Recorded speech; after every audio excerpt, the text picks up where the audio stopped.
Assalamualaikum warahmatullahi wabarakatuh. Saya warga Kecamatan Longkip, Kota Sebulu Salam, mengucapkan terima kasih kepada Bapak Kapolri, Bapak Kapolda Aceh, Bapak Kapolres Sebulu Salam yang telah melaksanakan pengamanan dan pelayanan mudik tahun ini. Terima kasih kepada Bapak Kepolisian, semoga polisi semakin jaya. Wassalamualaikum warahmatullahi wabarakatuh.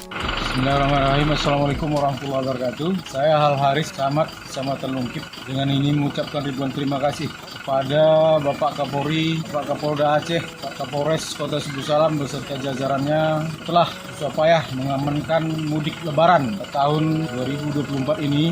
Semoga apa yang Pak Kapolri dan jajarannya laksanakan mendapat imbalan setimpal daripada Allah Subhanahu wa taala. Assalamualaikum warahmatullahi wabarakatuh. Saya warga masyarakat Kecamatan Sodolat, Kota Sebulu Salam, mengucapkan terima kasih kepada Kepolisian Republik Indonesia yang telah mengamankan arus mudik 2024 di seluruh Indonesia. Semoga Polri semakin jaya.